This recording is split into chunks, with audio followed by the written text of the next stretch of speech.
Welcome, my friends, to another episode of Shoot First, Ask Questions Later. Today, we are joined by Rabbanit Ayelet Schlesinger, and we are going to be talking about several tshuvos, but in particular, we're going to get to a riveting one of Chacham Ovadia Yosef on the topic of Kiddush in shul on Friday night. Rabbanit Ayelet Schlesinger hails from Tekoa, Eretz Yisrael. Married and mother of four, she is a Talmudic scholar and has taught in various midrashot in Eretz Yisrael, such as Migdal Oz, Lindenbaum, Yeshiva Drisha, and many other women's batei medrash, such as Matan, where she will be teaching next year. We are privileged to have Rabbanit Schlesinger, along with her husband, Dr. Chagai Schlesinger, and her family with us in Stanford, where she is currently teaching at our local Bicultural Hebrew Academy. And I am so glad that we can take the opportunity to learn from you, as well as more broadly speaking, our listeners who tune into the podcast before you make your way back to Eretz Yisrael, though certainly being in Eretz Yisrael is not ma'akev being on the podcast, but nonetheless, so Rabbanit Schlesinger, I am very excited for this topic. Now, many of our listeners might, for a moment, emit a yawn, thinking like, okay, Kiddush, shul, Friday night. We've dealt with much more, exciting topics like life and death scenarios and scandals. But I think there's some very underlying fundamental principles that we might be getting to that goes beyond just the typical question of Hilchos Brachos. So what are we in store for? Can you let us know? Of course, this is one of the most interesting topics in my view. We have Minhag as opposed to Halacha. We have what's written in the books as opposed to the commonly practiced Halacha, and they seem to totally not fit with each other. They seem to totally contradict. And the question of how we resolve those two together and whether we go with the Halacha or with what's written in the books is one of the big questions about how Halacha evolves and changes over time. Absolutely. So in like some previous episodes, not so long ago, we did an episode about dancing and clapping on Shabbos. And that was one of those great examples where it says explicitly in a Mishnah and Beitzah, you're not allowed to dance and clap on Shabbos. And yet the minhag in many places is that people do it anyway. And what do we make of that? So this is another great example we're about to get into, which is you'll see our shul included here at a Kiddush Shalom. We make Kiddush and shul on Friday night. But given that that's our minhag, what is so bad about that? What does it say in halacha that one would think that that might be questionable? Okay, so let's start with the Gemara. The Gemara in Pesachim describes a situation where people do make Kiddush at shul on Friday night and asks whether they are Yotzei or not. Rav says they are Yotzei Kiddush and Shmuel says they are not. The Gemara then continues and makes it quite clear that we poskin like Shmuel, and that saying Kiddush when in a place where you are not eating your meal does not count for a Kiddush. Will not make you be Yotzei. That being the case, the Gemara then asks, so why say Kiddush in the first place at shul? And the Gemara's answer is very clear that it's only for those eating in shul. Apparently, there are guests who eat in shul, who we, as a community, we kind of take care of, and we provide a meal for them at shul. And for those people, we say Kiddush at shul. Since that is the way the sugya concludes, it is clear that if we don't have, or it should be clear that if we don't have guests eating at shul and no one else is having a Friday night dinner at shul, we shouldn't be saying Kiddush.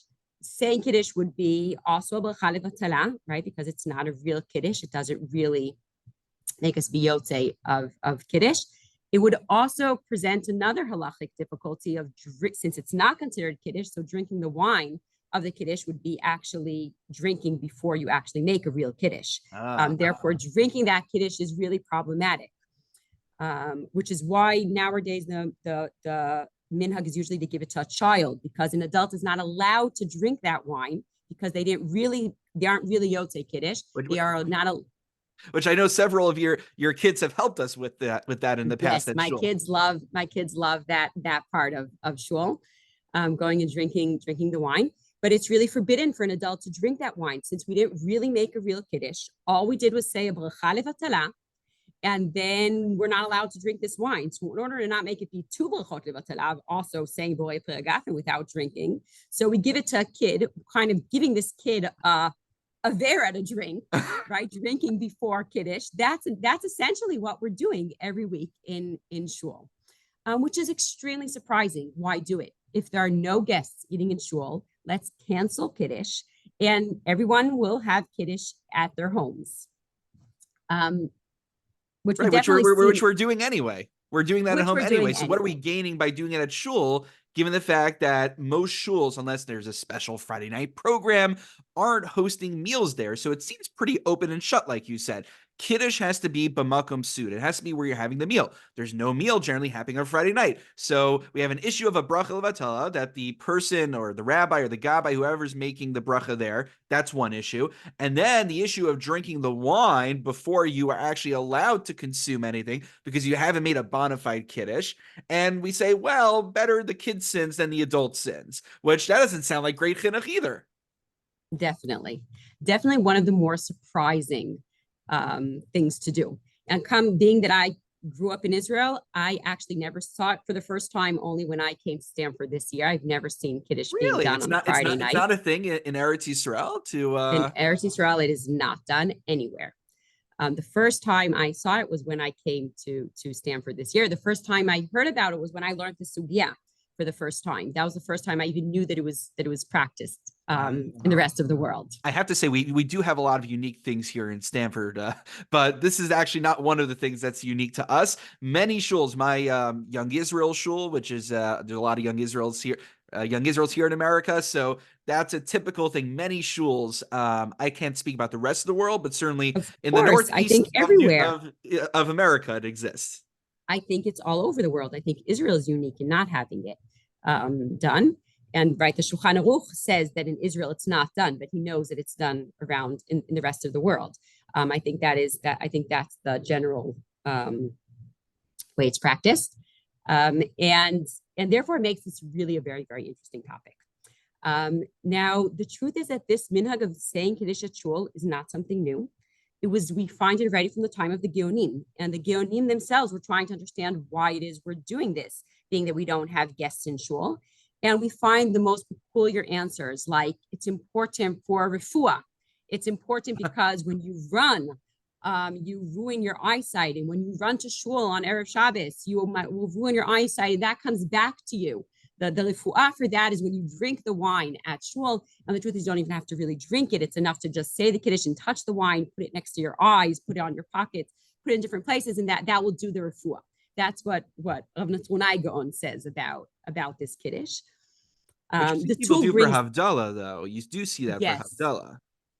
That practice for Havdalah. So Rabbanit Schlesinger brings it already regarding the Kiddush at shul at night. The Tool quotes it and says this is ridiculous. This makes no sense. And we drink the wine, and you can't make Kiddush without drinking. He doesn't understand where that's coming from. And the Tool actually concludes with saying, if I could, I would uproot this minhag, because it cannot be for refuah, and it's not at a place of a seudah. It can't be a real Kiddush. So the Tool then says, if you're already doing it, so give the wine to a child, because we want to try to lessen the sin as much as possible. So give it to a child. But the Tool prefers for it not to be at all. And he really says, if I had the power, I would uproot it, which is a really interesting concept, right? The Tool, one of our big rabbis, says, I don't have the ability to uproot this minhag. It is so strong and so well practiced, I can't.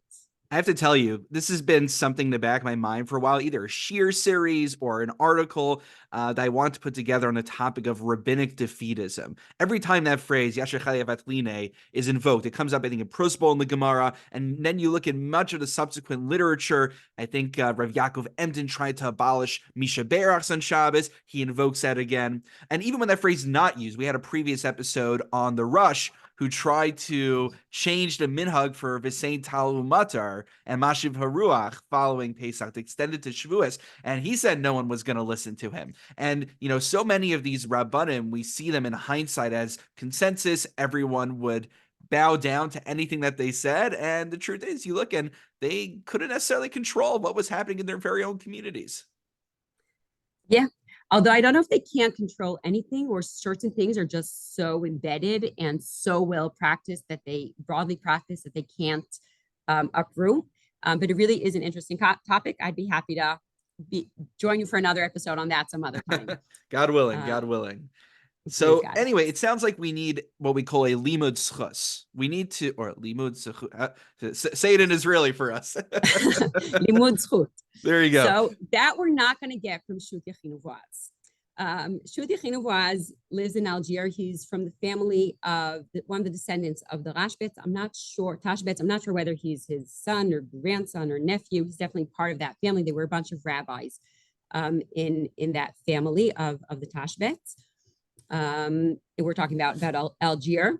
And he hates this minhag and he goes crazy from it. Now he starts in his tshuva, he starts with asking the question, what happens when a minhag contradicts halacha? And he continues with saying there are different kinds of minhagim. He kind of divides it into three. He says there are minhagim that where the halacha says something is forbidden and the minhag says it's allowed. He said that's not a minhag. I don't care how many people are practicing that. I will not ever call that a minhag. It should be canceled. It is really a nothing. The second group which is a good, or the third group, which is a good kind of minhag, is when the halacha says something is allowed and the minhag adds extra humra to it. The minhag says something is forbidden as some kind of siag, as some kind of humra. Shiva Anikiim is the example that he gives for that. And he says that minhag is very strong. It's almost deoraita. It's something you definitely have to obey, and you cannot cancel it at all. In the middle category, he puts places where halacha says something is forbidden, and minhag is lenient about it. That's the way he presents it. And things like that, he says they aren't good, but sometimes rabbis cannot uproot them. And that is where he discusses the minhag of making kiddush at shul. And he says, but we protest. He says, I don't say amen. Me and my father and my uncle, we never say amen when they make the kiddush at shul. And 1 week when the wine wasn't brought out on time, and the shul was waiting, the gabbai was waiting for the wine to be brought out, I quickly told the shliach tzibur to continue on with the tefillah, to continue on with Aleinu L'Shabech, because because as far as I'm concerned, they should not be saying kiddush at shul, and if even for 1 week I can manage to make them not say that bracha levatala, I will. That's the way he relates to kiddush at shul, saying it has no place, acknowledging the fact that he can't uproot it, and no one in his family can, right? It's hard to imagine, right? His whole family of rabbis for a couple of generations there in Algiers are not managing to uproot this minhag of saying kiddush at shul, which they can't stand, right? That's the way he presents it. I have to say, here in Stanford, everyone always listens to the psak of the rabbi. I have no idea what you're talking about. I'm sure. So that is Yachin U'Boaz on the one hand. Now, starting from this point, the Zarua, who's now we're skipping to Ashkenaz, and we're skipping now to Ashkenaz, to the Zarua. We're kind of going back in time to the 12th, 13th century. He's asked about these shotim, these foolish people who make kiddush at shul. Can you please explain to me what they are, what smach they have for making kiddush at shul when it's totally not halachic? Please explain to me what it is that they are relying on. Do we know who's asking him this question? I do not. I didn't find who's. I don't know if it's known someone presumably else. Presumably it was another rabbi within the vicinity who felt this way very strongly. Yeah, that's what I'm assuming. It's obviously a Talmid Chacham who knows the Gemara, who's really annoyed by this psak. Someone who probably holds like Shut Yachin U'Boaz and who knows the tool, who says, if I could, I would uproot this, and is asking the Zarua what they're relying on. And the Zarua starts, before he actually addresses the question, he starts with exploding. He starts with yelling at the guy and saying, how dare you call them shutim? Who do you think you are when you are referring to all of our rabbis in Worms and in Speyer and Ramais? How dare you call them shutim? All our rabbis always practice this. All right, if I may, right, he says, it's miani al chacham v'navon kamocha she's a rashayla hotzi davar mipicha, like someone as wise as you can utter such words from your mouth and call these people shotim. How could you? How could you? Who do you think you are? Are you greater than our rabbis? Are you greater than centuries and centuries of rabbis who all said Kiddush at shul? How dare you call them shotim? Right? That's what his initial response is before he actually explains what the smach is, before he explains why it's important and really essential to say that Kiddush at shul. He starts with being appalled from the question, from the chutzpah that this guy has to call to refer to all our rabbis as shutim. And essentially what he's saying is, how dare you question a minhag? That's really what he's saying. He's saying, how dare you relate with such zilzul to a minhag that rabbis, centuries of rabbis have been doing is really, really strong. And to relate to that in zilzul is really, really problematic. I mean, right. So on the one hand, he gives him mussar for being very presumptuous and chutzpahdik for questioning his predecessors without giving any benefit of the doubt. But so what is his substantive defense of this minhag, though? Okay, I'll get to that in 1 second. I will just say that it's not only that, I think what annoys him isn't only that he's being mizalzel, but I think that what annoys him is that the guy doesn't understand the essence of halacha the way the Zarua sees it. The essence of halacha is minhag. The Zarua really likes minhagim. He's into minhagim in lots of different places. As far as he's concerned, minhagim are way stronger than the written word. And therefore, wow, he feels like this guy just doesn't understand the essence of what halacha is, right? So I think what upsets him isn't only that it's mizalzel in the rabbis, but that it really shows a lack of understanding of halacha, the way the Zarua understands it. And I think that's really the essence of his answer. Afterwards, he also explains, and I'll get to that in 1 second, why the Kiddush is really important. But the important part of his answer is to say you do not understand the essence of halacha. Minhag is halacha. It doesn't contradict halacha. It contradicts what's written in the books. It doesn't contradict halacha. Halacha is minhag. What our rabbis practice for generations, that is minhag, regardless of what's written in the books. Right, and that's an important idea when we are determining psak halacha. Maisa Rav, looking at the deeds of earlier generations, even if they didn't explicate something, we say even like sichas and talmidei chachamim, even when it comes to the speech, casual conversation, we have what to learn from it. So that's very important. We can't just dismiss and say, it's a minhag. Some minhagim, okay, there's that classic joke of the shul where they're doing hakafos or whatever it is, and everyone bends down at a certain point. They said, oh, why do you do it? Oh, and then they figured out there was always a bar over there, and so people have to bend down so they didn't hit their head, right? So there are minhagim of that nature, but to just all of a sudden dismiss something right off the bat because it's a minhag, the Zarua is saying is completely not just inappropriate, but it's erroneous. Yes. And then at the end, he gets his actual explanation regarding the Kiddush, and he says, Kiddush at shul was never really made for the guests. It was really established in order to Kaddish et Hayom Barabim, in order to do Kiddush in public. Birov Am Hadrat Melech, he doesn't actually use that phrase here, but Birov Am Hadrat Melech and Kiddush Hayom Barabim is really, really important. He says it's different than the Kiddush at home. Adding Kedusha to the day in public is different than doing it as part of a meal. And it's important and essential to have that actual. So that makes sense conceptually. I could understand that there's an independent value, like you said, Birov Hadras Melech, of sanctifying God's name publicly, which you wouldn't have at home when you're with your family and anyone who's coming over. But where does he see that in the text of the Gemara, though? He doesn't. He has to work with it. He then reads it into the words of the Gemara and says, obviously they were doing Kiddush at shul because of Kiddush Hayom Barabim. And what the Gemara is asking isn't why they did Kiddush, because that they knew, of course, but rather once they did Kiddush, are the guests Yotzei or not? And the answer, according to Rav, is yes, and the answer, according to Shmuel, is no. This is like a real Chisuri Mechsra V'Hachi Ketani right here. Yes. You have to do a serious Chasul Mechasli there in the Gemara. You're all welcome to go look at the Gemara again and see if you can read it into the words. It's not easy. But the Zarua is going to do that because as far as he's concerned, this is halacha. And if it doesn't seem that way in the books, read the books again.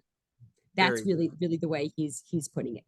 So it sounds like we have this machlokas here, which is the standard reading of the Gemara, which suggests that the whole purpose of Kiddush is just so for the people who are eating at the shul, but absent people having a suda, having a meal at the shul, it's a brach levatala, and it's only shotim do it. But on the other hand, we now have the Zarua who's introducing this new idea of sanctifying God's name publicly, and that's why we should do it in any event nowadays. And I guess the question is, so you told us that we're going to get to Chacham Avadia, right? So what does Chacham Avadia add to what seems to be a two-sided machlokus over here? Okay, so getting to Harav Ovadia. Harav Ovadia says in many places that Halacha Kimaran, that in Israel at least we should go according to Shulchan Aruch, and therefore we should be able to know what Harav Ovadia is going to poskin in this question, because the Shulchan Aruch says it's not a good minhag. He explains why people do it, because some people think it was a takana, and once something was established as a takana, so it won't be uprooted. He says that's why some congregations continue to do this to practice this minhag. But he says it's better not to have it. And the Shulchan Aruch concludes with saying, and in Israel, it's not done. In Israel, we do not say Kiddush at shul. Therefore, when I come to learn Harav Ovadia, before I actually read the tshuva, I'm assuming that Harav Ovadia will go with the Shulchan Aruch and explain why it's really not a good minhag, best for it not to be. There are places that think that it's a takana, so they can continue with it, but we definitely should not be doing it in Israel. Yet we see the complete opposite in the Harav Ovadia, which is really amazing. I think it's also it fits Harav Ovadia to do things that are kind of surprising. I mean, I think that really the what causes Harav Ovadia to really flip this over is, I think, that's also something that really fits with Harav Ovadia's personality and with the way he views halacha in general. Harav Ovadia sees society and says there are many people who are connected to Shabbat, who are connected to shul, who are connected to Judaism, but they aren't going to be going home and really doing Kiddush at home. They just won't. People who come to shul on Friday night, but then go home and do other things. Maybe they drive home, maybe they walk home, but they aren't having a Shabbos meal now, and they won't be saying Kiddush at home. And Harav Ovadia feels that it is very, very important for halacha to see them and to address them and to allow them to be part of Judaism as much as possible. And therefore he says, and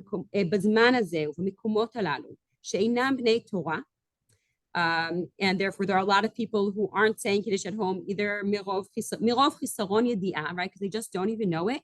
Mitzvah rabba lehachzik b'ma'oz haminhag hazeh.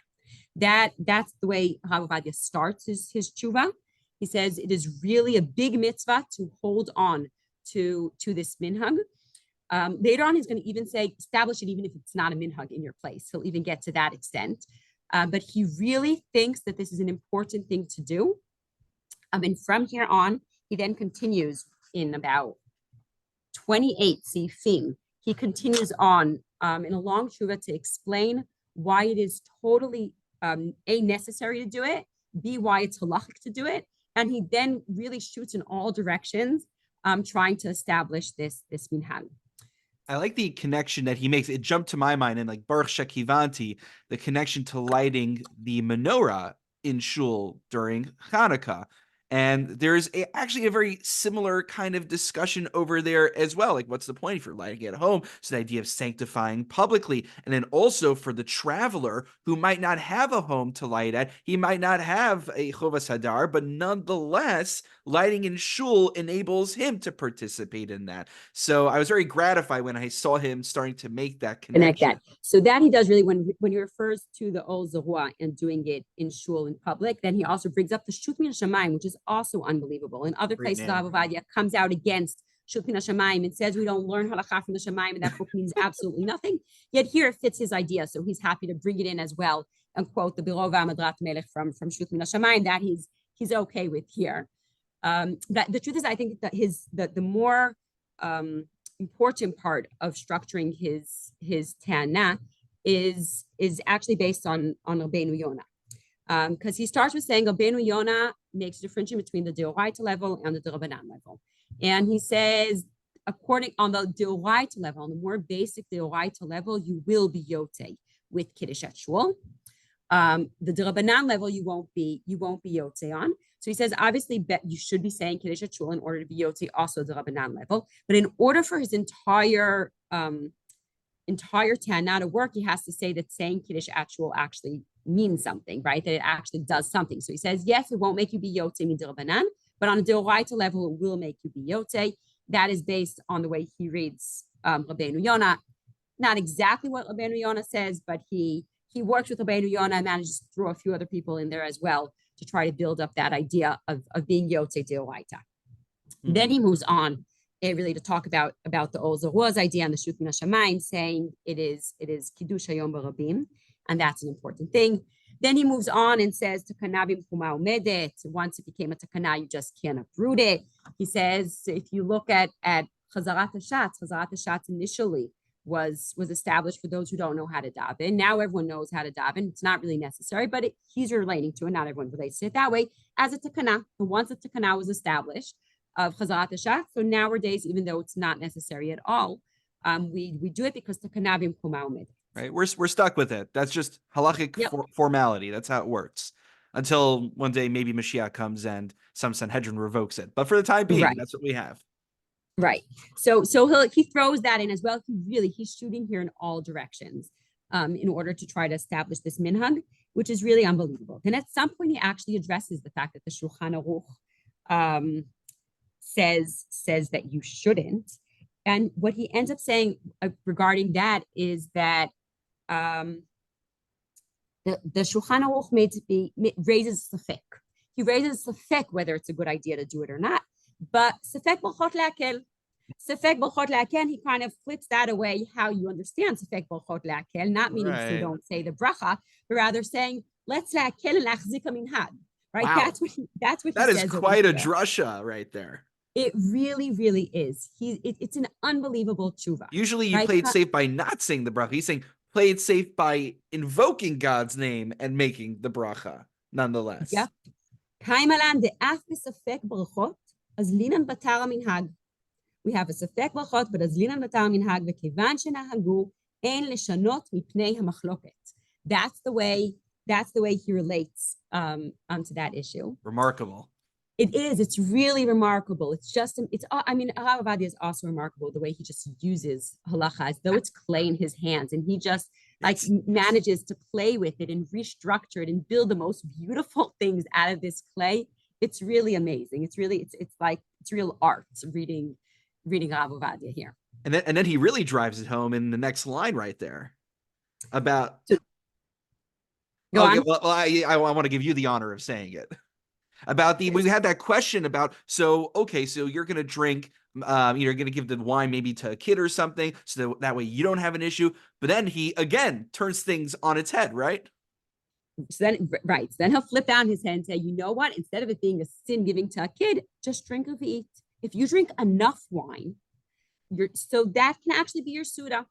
And he brings a Shulchan Aruch for that, saying that a revi'it yain b'diavad, he says, but b'diavad a revi'it yain can be a meal. So he says, so just drink enough of the wine, and then it's okay. You don't have to give it to a kid. You should just say Kiddush and drink enough of it. Go full in. Don't even do a nice little sip. Drink a full revi'as, and then it's Kiddush b'makom suda. Then you're actually making Kiddush where you are, quote, having a suda, which we do b'diavad in the morning if you're going to what we call colloquially Kiddush after davening. And what if you're gluten free? What if it's Pesach? It's not so easy to find something. So drinking a revi'as of wine, and maybe an extra revi'as if you're the one who made Kiddush. That makes it a pseudo makom suda for these purposes. Yep. So he really goes all in. We shouldn't be handing to the kid, or we should drink revi'as and then give to the kids. Just for the minhag, for the sake of the minhag, then also give the kids. But really, the Rav Ovadia says drink a whole revi'it in order for it to be a real suda. Then at the end, he also throws in the option of it being eating al t'nai, al dat, to eat in another place, which is really not an easy concept to say that you can make Kiddush at shul, al dat, to eat at home, which would suggest that then you're not going to make Kiddush at home, right? Because it's al dat, you're saying Kiddush here, al dat le'echol at home with this Kiddush. He throws that in as well. I don't think he really wants to say you shouldn't make Kiddush at home, but he's willing to throw that in as well. Also, then continues with bringing stories from Tanit and other people who were so proud of themselves for bringing wine to shul. And he's really willing to throw everything in order to say Kiddush at shul was always a thing. It was important for Kiddush Hayom Barabim. And nowadays, in particular, when not everyone is Shomer Shabbos fully, and there are people who come to shul but will not be making Kiddush at home, it is so important to have this minhag and to continue to make Kiddush at home, and therefore do it properly, drink Levi'it, and be Mekadesh Hayom Barabim. But this would mean, according to Rav Avadia, that if you are in a homogeneously Orthodox community where anyone who is coming to this shul on Friday night is also going to make Kiddush at home, maybe we ought not to have that practice, at least from the Kiruv perspective. I think my Rabbi J.D. Schachter would argue if your shul only has those kinds of people with you on Shabbos, then you're not doing it right. He always said if he was a scholar in residence at a shul somewhere in America and he didn't see a box of yarmulkes and a box of doilies. You know what doilies are? They have them. I don't know if they have them. It's like this little knit thing that a lot of women I guess they'll put on their heads when they come to shul. So I didn't know in Israel they knew what that was. So if you don't have that in your shul, you're not doing it right, because then you're not welcoming the broader population. But in theory, if you did have that, you're in like some place in the Five Towns or somewhere in a very staunch, homogeneously Orthodox community, so maybe they should only be making Kiddush at home, possibly from that perspective. I think that I don't think Rav Avadia would say not to. I think that, first of all, he always sees the public. I mean, we say your shul shouldn't have only religious people in it, only Orthodox people in it. So I think that Rav Avadia definitely in his psikot is trying to be poskening for everyone. And therefore he would definitely, his psak in its essence would be something that he feels addresses everyone. And is mikarev in its essence. I think that's important to him. I do think that in a very specific local situation, he could think that it's less important, but at some point he just says it should be done. Like it should be done. He throws in there also Kiddush Hayom Barabim, and therefore it should just be done. And it's a gezerah. It's a gezerah. We can't revoke a gezerah according to that reasoning. Once he threw in the takana, and once he says it's Kiddush Hayom Barabim, so then it's just established. Wow. And it should be there. Which is really remarkable, right? It's the exact opposite of the Shulchan Aruch. At some point over here in the middle of the Tshuva, he even says that he addresses the fact that in some places it wasn't a minhag. And therefore he says, we're not talking about something ancient that people have always done throughout the generations. But he says, you should kind of adapt this minhag, right? Wow. So even in places where it's not a minhag, he says you should really start to do it. It's really mind-boggling how he takes the Shulchan Aruch and just turns him upside down. This reminds me a lot of what you see in Chassidish halacha. So just going back to that Minchas Elazar episode, we had Rabbi Dr. This is a Rav Avadia. This isn't Chassidus. Right. That's what's remarkable. Like Chassidish halacha, that's what they do. The Minchas Elazar was known for doing this, as well as others, where they would not just be malamed schus, they wouldn't just defend a minhag that was ostensibly against halacha, but then they go on the offense and say, and if you're not doing this yet, then you shouldn't be sitting in the sukkah on Shmini Atzeres. So this is what he's doing here. He's not just saying that I'm going to justify those who are seemingly at odds with the Talmud, but I'm going to say that if you're not doing it, you better get in line with this minhag, which is very much the or Zarua ethic of how to understand this. So Rabbanit Schlesinger, so I think you've really expounded on the uniqueness of Chacham Ovadia here, going against the Shulchan Aruch seemingly, or not in the same direction, the interplay between Minhag and Halacha. So time flies when you're learning Rav Avadia. So is there a final message or nugget that you'd like to leave our listeners with before we conclude? So I'm a person of questions more than I have of answers. So I'm not going to finish conclude with an actual conclusion, but with the question of how halacha meets, or what halacha is. Is it minhag or is it what's written in the books, and how you really create halacha based on what lies before you, whether you create it from the sources, whether you create it from what the minhag that's practiced, how you relate to sources that come before you, how you restructure them. I think the beauty that you see over here in the halacha and the different approaches to it is really something that it really excites me, seeing these different approaches, reading Rav Avadia sculpture something new from the world that laid before him is really something that I find as beautiful and insightful, and it leaves me with lots of thoughts about the halacha that we practice, how much we go with the books and how much we go with the minhag. And I think that's a really important overarching consideration when studying Shilos and Shuvos, responsa literature, and really the halacha and Judaism writ large. So, Rabbanit Schlesinger, I want to thank you so much for coming on the podcast, sharing with us both your knowledge and your enthusiasm for this. I mean, I'm really excited. This is like a really fun topic. We got to get you to actually get you to teach this one at the shul. We got to get everyone to hear this one live. How do we got to book you in for this one. But I'm grateful that you shared this with our broader listeners on the podcast.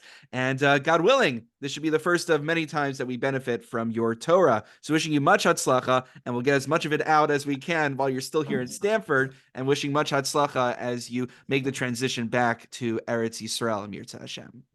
Thank you so much. It was a lot of fun.